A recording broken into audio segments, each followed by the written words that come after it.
Hello friend, good evening. आशा करता हूँ कि बढ़िया चल रही होगी। एक बार फिर से यूके ट्रिपल एससी ने भूगोल और इन्वायरमेंट को फिर से छेड़ा।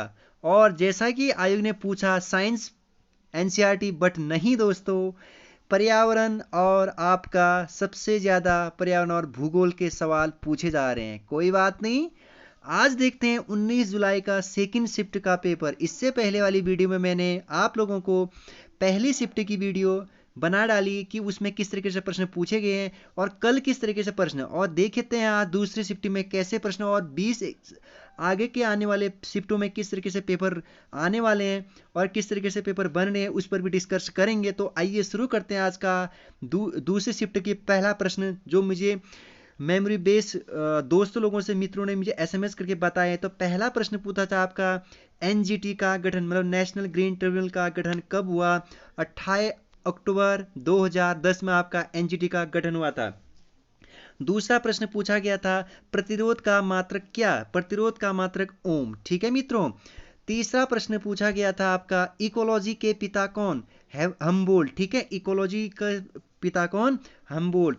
चौथा प्रश्न पूछा गया था मित्रों, आर्किमिडीज का सिद्धांत। आंशिक रूप से आपको पता है, आर्किमिडीज का सिद्धांत भी आपको तैयार करना है इस तरीके से। पांचवा प्रश्न, निकट दृष्टि दोष के निवारण के लिए। पता नहीं है ऑप्टिक्स से तो कितने सवाल पूछे जा रहे हैं मित्रों। ठीक है, ऑप्टिक्स तो आपको फिर से मैं कहूँगा लेंस वाले टॉपिक से तो आप किसी भी हालत में इसको इतना बढ़िया कल के लिए बनाइए। हर शिफ्ट में इससे प्रश्न पूछे जा रहे हैं, तो इसके निवारण के लिए आपको क्या, अवतल लेंस की जरूरत पड़ती है निकट दृष्टि दोष के लिए। ठीक है, जबकि दूर दृष्टि के लिए आपका अवतल लेंस की जरूरत पड़ती है। ठीक है, अब कल ये ना पूछ दे कि क्या दूर दृष्टि की दोष के लिए कौन सा, और दर्पण से बहुत सवाल पूछे जा रहे हैं। गैलेस्ट्रोल का आईयूपीसी नाम। आईयूपीसी नाम बहुत पूछ रहे हैं मित्रों। आईयूपीसी नाम हर एग्जाम में एक आईयूपीसी पूछ रहा है। Propane 123 triol. ठीक है, ट्राई रोल आपका आईयूपीसी नाम गैलेस्ट्रॉल का। ठीक है, सातवां प्रश्न, बायोगैस का प्रमुख घटक मीथेन। कभी मीथेन का सूत्र पूछ दे रहे हैं तो कभी इसका घटक पूछ दे रहे हैं। बायोगैस का प्रमुख घटक मीथेन। ठीक, इसके बाद नेक्स्ट प्रश्न आपका, international union for conservation of nature का मुख्यालय कहाँ? स्विट्जरलैंड। काफ़ी ज़्यादा important, international union for conservation का नेचर मुख्यालय स्विट्जरलैंड।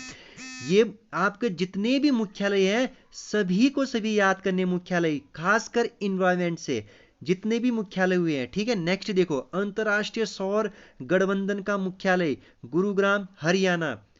ठीक है, नेक्स्ट प्रश्न आपका 10वां, स्टेफी नामक घास का मैदान कहाँ? यूरेशिया। ठीक है, स्टेफी नामक घास का मैदान कहाँ? यूरेशिया। ये घास के मैदान से भी बहुत सवाल पूछ रहे हैं। कैपलर का नियम किससे संबंधित? ग्रहों से संबंधित। ये भी पूछा गया आज। फिर से मैंने कहा भूगोल से प्रश्न पूछे गए आपको। नेक्स्ट प्रश्न आपका, अम्ल में कौन सा तत्व पाया जाता है? ये क्वेश्चन ऐसा कुछ पूछा गया था अम्ल से संबंधित। अम्ल और क्षार से पूछे जा रहे सवाल। कल क्षार में कौन सा अम्ल कौन सा तत्व है ये ना पूछ दे। नेक्स्ट प्रश्न 14वां का आज का, मृदा से संबंधित 2-3 प्रश्न पूछे गए थे। 15वां प्रश्न, उत्तरी भारत में किस प्रकार की मृदा या मिट्टी पाई जाती है? जलोढ़ मिट्टी। काफी इंपॉर्टेंट, मृदा से भी आज सवाल आ रहे हैं अब। नेक्स्ट प्रश्न आपका 16वां प्रश्न, तापी नदी जल विवाद किस बात से संबंधित है? उकाई। जबकि कल पूछा गया था कि उकाई बात किस नदी पर है। ठीक है, आज ये पूछा क्या, उकाई जो तापी नदी है वो किस जो जल विवाद है वो किस डैम पर है। ठीक है, इसके बाद नेक्स्ट प्रश्न आपका 17वां, जल का ठोस रूप कहाँ पर कौन सा होता है? बर्फ। ठीक है, जल का ठोस रूप बर्फ। हमेशा ये जल से संबंधित पूछा जा रहा है। 18वां प्रश्न, फैराडे का नियम। क्या फैराडे के इसी से संबंधित था। फैराडे का नियम को किस अन्य नाम से भी जाना जाता है? विद्युत चुंबकीय प्रेरण का नियम को फैराडे का नियम कहते हैं। नेक्स्ट प्रश्न 20वां 19वां, छत्तीसगढ़ में कौन सा बाघ अभ्यारण्य है? इसको नेट पर सर्च मारिए, बाघ अभ्यारण्य से न जाने कितने सवाल बन रहे हैं। 20वां प्रश्न, विषमांगी मिश्रण किसे कहते हैं? ये उदाहरण दिया था, जल और तेल। ठीक है, जल और तेल आपका विषमांगी मिश्रण। कल ये ना पूछ दे कि समांगी मिश्रण बताइए। संयोजकता से, बार बार मैं कह रहा हूं, या तो तत्वों से पूछ रहे हैं या किसी भी तत्व का संयोजकता पूछ दे रहा है। 22वां प्रश्न, भूमध्य रेखा में किस प्रकार के किस प्रकार के वन पाए जाते हैं? जो आपका भूमध्य रेखा होता है जिसको हम क्या कहते हैं, भूमध्य रेखा, भूमध्य रेखा में किस प्रकार के वन? उष्ण कटिबंधीय प्रकार के वन। ठीक है, काफी ज्यादा इंपॉर्टेंट, उष्ण कटिबंधीय वन, उष्ण कटिबंधीय प्रकार के वन। वहीं आपका 23वां प्रश्न आज का पूछा गया, एशिया में पाए जाने वाले वनों का प्रकार, उष्ण कटिबंधीय प्रकार के वन। कल ये ना पूछ दे कि मतलब जो महाद्वीप है, सातों के सातों महाद्वीप में किस प्रकार के वन पाए जाते हैं। प्रत्येक महाद्वीप के आपको एक बार देख लेना कि कौन से महाद्वीप में किस प्रकार के वन पाए जाते हैं। तो आज वनों पर भी फोकस किया गया। 24वां प्रश्न, बल संबंधित प्रश्न, फिर से गति संबंधित प्रश्न। तो मैं आपसे यही कहना चाहूंगा मित्रों कि जिस भी मित्र का मेरे कल से यानी 20 तारीख से लेकर के 25 तारीख तक पेपर है, मैं उनको यही सजेशन दूंगा कि अधिक से अधिक आप पर्यावरण के सवालों को याद करिएगा। ठीक है, पर्यावरण से संबंधित जितने भी समिट हुए, जितने भी अंतर्राष्ट्रीय संगठन है, जितने भी इससे संबंधित विवाद है, जितने भी आपके इकोलॉजी से संबंधित पिता है या इकोलॉजी से संबंधित प्रश्न है, या जल चक्र है, आपका खाद्य चक्र है, अभी तक भले ही आपका ज्यादा न्यूमेरिकल प्रश्न साइंस में जो आपका फिजिक्स में न्यूमेरिकल प्रश्न हमेशा 1 या 2 रखे जा रहे हैं अभी तक। ठीक है, कोई बात नहीं आता इसको स्किप कर दीजिए। इसीलिए साइंस और केमिस्ट्री में आप क्या कर दीजिए, जो आपका तत्व सारणी है, जो सारणी का पोर्शन है आपका तत्व सारणी, जो आपका तत्वों का सारणी है, उसको आप अच्छे से कवर करिए। और उसके बाद संयोजकता को जरूर देखिए कि कौन सा संयोजक किस धातु की या किस इलेक्ट्रॉन की कितनी संयोजकता है, इसको भी देख लीजिए। और एक्स और अल्फा बीटा गामा की पोर्शन को भी देखिए। फिजिक्स में मैं यही कहूंगा कि फिजिक्स में मोशन वाला टॉपिक जरूर देख लीजिए। मोशन, अधिक से अधिक नियम को देखिए कि ये नियम किससे संबंधित है।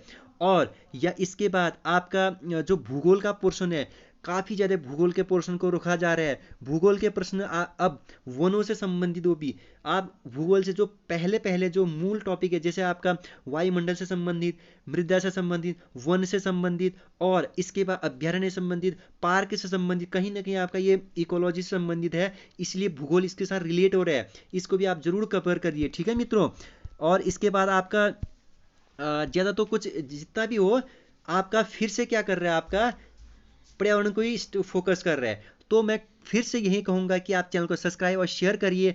कल मैं आप लोगों के लिए फिर से अगर मुझे टाइम मिलेगा आज, तो मैं पर्यावरण का एक स्पेशल वीडियो या स्पेशल वो लेकर के आने वाला हूँ। एक वीडियो बनाता हूँ आपके लिए मात्र 15-20 मिनट का, उसमें मोस्ट इंपोर्टेंट के पर्यावरण के फैक्ट रख देता हूँ मैं। तब तक के लिए आप चैनल पर बने रहिए, सब्सक्राइब शेयर करिए। Bye bye, take care, wish you good luck, very very. ठीक है मित्रों, आज का पेपर लगभग ठीक ठाक रहा, ठीक ठाक भी था दोनों शिफ्ट के। कल देखो क्या रहता है, और चैनल पर बनिए। मैं तुरंत आपको कल 12:10 में सारे क्वेश्चनों के आपको अपडेट दे दूंगा, और शाम को भी। तब तक के लिए बाय बाय, टेक केयर और गुड लक मेरी ओर से।